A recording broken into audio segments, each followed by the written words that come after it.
Hello students, स्वागत है आप लोग का राजा डेयरी पब्लिकेशन की यूट्यूब चैनल में। हम लोग पढ़ रहे हैं 12th क्लास का फीस का जो है स्क्रीन प्रकाश चैप्टर। इससे पिछले वाले वीडियो में पढ़ चुके हैं प्रकाश का जो अपवर्तन कैसे कैसे होता है, अवतल सतह में, उत्तल सतह में, साथ में प्रिज्म में जो सतह में जो प्रिज्म सूत्र निकाल चुके हैं। आज की वीडियो में पढ़ने वाले हैं जो है पूर्ण आंतरिक परावर्तन, टोटल इंटरनल रिफ्लेक्शन ऑफ ए क्या चीज़, लाइट। बेहतरीन तरीके से तो पढ़ेंगे हम लोग जो है। अगर हमारे चैनल को जो है नए हैं, आप चैनल को सब्सक्राइब नहीं किए, चैनल को जरूर कर दीजिएगा, लाइक और कमेंट करना नहीं भूलिएगा। तो स्टूडेंट स्टार्ट करते हैं हम लोग आज का वीडियो। हम लोग मेन टॉपिक हमारा जो प्रकाश का पूर्ण आंतरिक परावर्तन। आप बहुत अच्छी तरह से समझने का प्रयास करेंगे स्टूडेंट सब।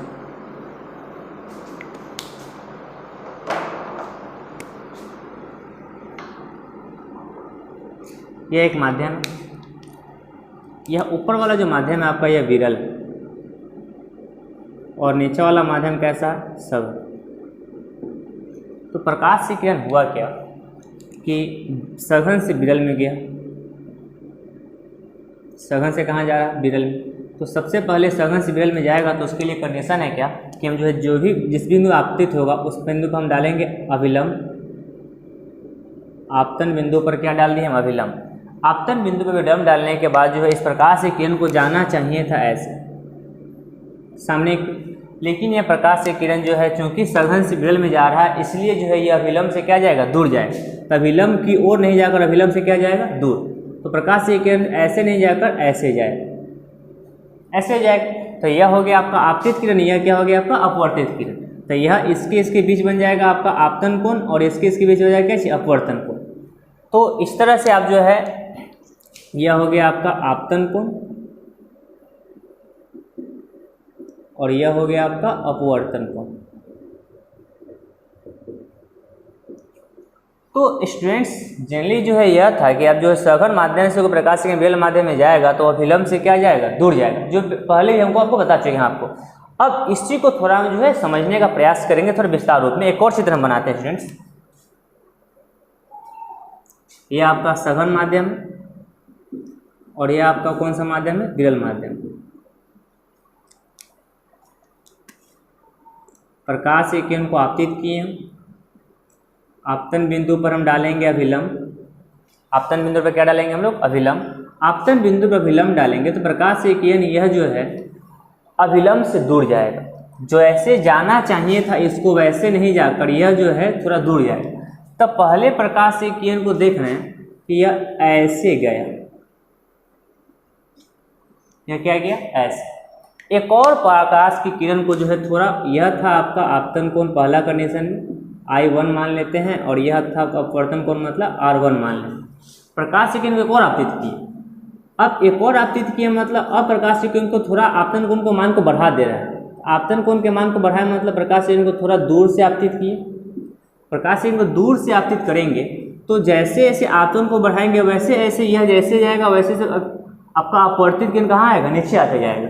क्योंकि ये इसको ऐसे जाना चाहिए था लेकिन ये अभिलंब से दूर जाएगा मतलब और डाउन की ओर जाएगा। तो अब यह प्रकाश की किरण जो है इससे और झुकेगा और नीचे की ओर आएगा। तो यह आपका हो जाएगा R2, यह हो जाएगा आपका क्या चीज, I2। फिर से प्रकाश की किरण को दूर से ले जाते हैं, अगर ऐसे ले जाते हैं तब एक कंडीशन ऐसा आएगा कि प्रकाश की किरण जो है और नीचे आएगा, मतलब कि इस पर आ जाएगा। कहाँ जाएगा, इस लाइन पर आ जाएगा। तो इस लाइन पर आ जाएगा तो उस समय आपका अपवर्तित किरण बने, अपवर्तन कोण बनेगा यह वाला, अपवर्तन कोण यह बनेगा। आप इसको फिर से समझिएगा स्टूडेंट्स, हम इसको आपको जो है बता रहे हैं फिर से अलग अलग चित्र के द्वारा। पहला नंबर चित्र है क्या कि आपका यह रेखा है और यह आपका सघन माध्यम है और यह कौन सा माध्यम है, विरल माध्यम। तो यह आपतित हुआ प्रकाश से किरण, यह अभिलंब डाल दिए हम। अभिलंब डालने के बाद प्रकाश से किरण जो है यहाँ से अपवर्तित होगी ऐसे। एक और चित्र बना है, यह आपका सघन माध्यम और यह आपका कौन सा माध्यम, विरल माध्यम। फिर से एक प्रकाश से किरण को हम आपतित कर रहे हैं। थोड़ा पहले जैसे देख रहे थे उसी चित्र में जो है थोड़ा सा उससे थोड़ा अलग एंगल बना, थोड़ा ऊपर ले जाएंगे प्रकाश की किरण। तो थोड़ा ऊपर ले जाएंगे तो प्रकाश की किरण जो है ऐसे गया, तो यहाँ पे आपने विलंब हो गया तो कुछ ऐसा कंडीशन आएगा, थोड़ा ऐसे मुड़ेगा ये। तो फिर अगला चित्र में जो है एक और चित्र बना है, इसमें यह हो गया आपतित किरण थोड़ा सा और एंगल मुड़ा दिए हम इसको, जैसे थोड़ा यहाँ पे इतना एंगल था यहाँ पे एंगल थोड़ा बढ़ गया और थोड़ा और एंगल बढ़ा देते हैं और बढ़ा दिए, तो एक ऐसा कंडीशन आएगा कि आपका जो है आपतित किरण जो है, जो अपवर्तित किरण होगा वह इसी सतह के साथ अनुदिश जो है क्या होगा, अपवर्तित होगा। मतलब उस समय आपका अपवर्तित किरण का मान जो है कितना डिग्री हो जाएगा, अपवर्तन कोण का मान 90 डिग्री हो जाएगा। यह आपका अपवर्तन कोण हो जाएगा। अपवर्तन कोण का मान कितना डिग्री हो जाएगा, 90 डिग्री हो जाएगा। तो आप देख रहे हैं कि अलग अलग कंडीशन में जो है जैसे जैसे आपतन कोण का मान बढ़ते जा रहा है वैसे वैसे अपवर्तन कोण का मान भी क्या होते जाएगा, बढ़ते जाएगा। तो यही थ्योरी है स्टूडेंट जो है सबसे इंपॉर्टेंट। होता है क्या है कि अपवर्तन कोण का मान जब 90 डिग्री हो जाता है, अपवर्तन कोण का मान क्या हो जाता है, 90 डिग्री। तो अपवर्तन कोण के 90 डिग्री होने की स्थिति में जो भी आपतन कोण बन रहा होता है उस आपतन कोण को हम लोग कहते हैं IC। क्या कहते हैं, IC। IC मतलब हो गया आपका क्रिटिकल एंगल। क्रिटिकल एंगल मतलब क्रांतिक कोण। तो इसका नाम हो गया जो है क्रांतिक क्या चीज, कोण। क्रांतिक कोण मतलब कहने का अर्थ हुआ प्रकाश की किरण जो है जाना चाहिए सघन से कहाँ, विरल में। तो सघन से विरल में जाएगा और ऐसा जाएगा कि उस समय जो है इसका अपवर्तन कोण का मान कितना डिग्री होगा, 90 डिग्री होगा। तो उस कंडीशन में इसका जो आपतन कोण बन रहा होगा वह आपतन कोण क्या कहलाएगा, इसका क्रांतिक कोण कहलाएगा।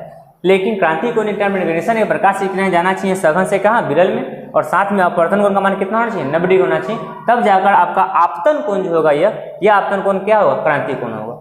अब हम जो मुख्य रूप से बात हमारा जो प्रकाश का पूर्ण आंतरिक क्या चीज, परावर्तन। प्रकाश के पूर्ण आंतरिक परावर्तन में होता क्या है कि जब कोई प्रकाश की किरण जो है सघन से कहाँ जा रहा है, विरल में। तो सघन से विरल में जा रहा है तो जब आपतन कोण का मान देख रहे हैं यह वाला और यह आपतन कोण का मान यह, अब यह इस समय जो है क्रांतिक कोण बना मतलब 90 डिग्री यह वाला होगा, तब यह आपका क्रांतिक कोण होगा। जब प्रकाश की किरण थोड़ा और इसको घुमा देंगे, थोड़ा और ऐसे ले जाएंगे, ऐसे और ले जाएंगे तो प्रकाश की किरण जो है अब जो ऐसे जा रहा था वो ऐसे नहीं जाकर जो है पुनः इसी माध्यम में आ जाएगा, इसी में लौट जाएगा। तो जैसे जा रहा था तो पहले ठीक था, लेकिन थोड़ा और ऊपर ले गए तो प्रकाश की किरण सीधा नहीं जाकर जो उसी माध्यम में क्या हो गया, लौट गया। तो सघन से गया था, सघन में क्या कर गया, लौट गया। मतलब अगर इस आपतन कोण का मान जो बड़ा वाला जो आपतन कोण बन रहा है, इस आपतन कोण का मान इस क्रांतिक कोण के मान से ज़्यादा कर दे, क्रांतिक कोण का मान से क्या कर दे, ज़्यादा, तब जो है प्रकाश की किरण जो है उसी माध्यम में क्या कर जाएगा, लौट जाएगा, जिस माध्यम से वह क्या किया गया रहेगा। तो लौट जाना क्या कहलाता है, परावर्तन कहलाता है। तो चूंकि जो है यह क्रांतिक कोण पर डिपेंड कर रहा है, अपवर्तन के कारण हो रहा है, इसलिए इसको कहते हैं प्रकाश का जो पूर्ण आंतरिक क्या चीज, परावर्तन। टोटल इंटरनल रिफ्लेक्शन ऑफ क्या चीज, लाइट। मतलब आंतरिक मतलब उसी माध्यम में क्या कर जाना, लौट जाना। तो आप जैसे फिर से इसको हम जो बताते हैं आपको स्टूडेंट्स, क्रांतिक कोण तो समझ गया, इसके स्क्रीनशॉट कर सकते हैं।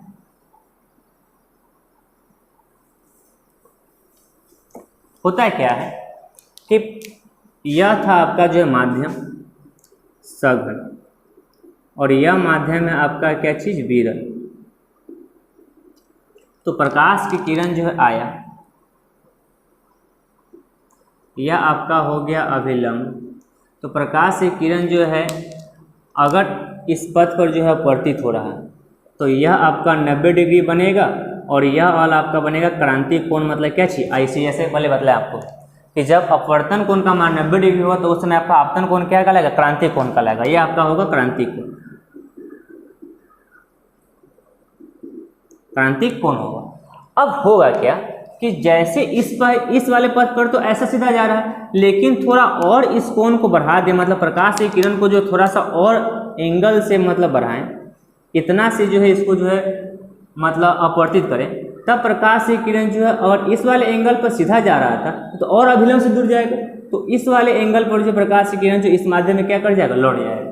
तो लौट जाएगा मतलब इस समय देख रहे हैं आपका कि यह आपका आपतन कोण जो है इस क्रांतिक कोण के मान से क्या हो जाएगा, ज़्यादा। जब क्रांतिक कोण के मान से आपतन कोण का मान जो है ज़्यादा हो जाएगा तो प्रकाश की किरण जो है उसी माध्यम में क्या कर जाएगा, लौट जाएगा। और उस माध्यम में लौट जाना है क्या कहलाता है, प्रकाश का पूर्ण आंतरिक परावर्तन कहलाता है।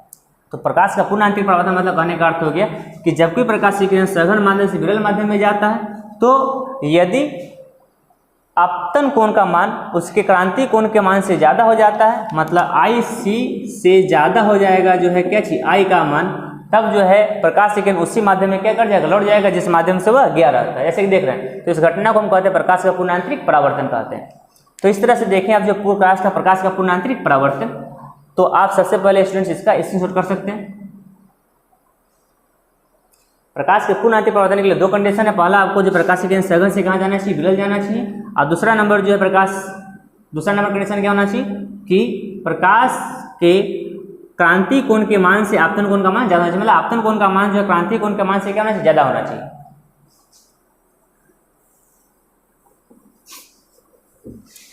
हम थोड़ा सा आगे पढ़ने का प्रयास करेंगे स्टूडेंट्स।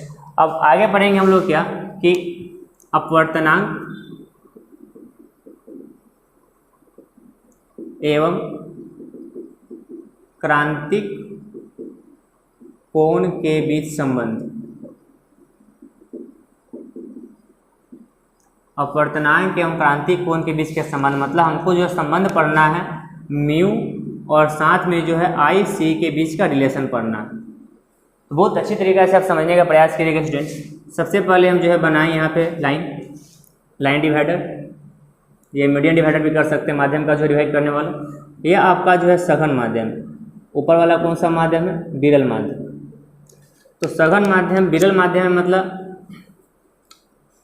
यह मान लेते हैं कि यह μ1 और यह क्या चाहिए μ2 है। अब होगा क्या कि प्रकाश की किरण जो है यहाँ से आपतित हुआ, आपतित होने के बाद यहाँ पे आपतन बिंदु पर डाला गया क्या चाहिए, अभिलंब डलाने के बाद अगर जो है यही इसी पथ पर आपतित हो रहा, अपवर्तित हो रहा होगा, मतलब इसके अपवर्तन कोण का मान कितना डिग्री होगा, 90 डिग्री होगा। तो अपवर्तन कोण का मान 90 डिग्री होगा, तो इस समय यह वाला कोण आपका कहलाएगा आई सी, मतलब क्या चीज, क्रांति कोण। अब स्टूडेंट्स हम इस पे लगाते हैं जो है स्नेल का नियम।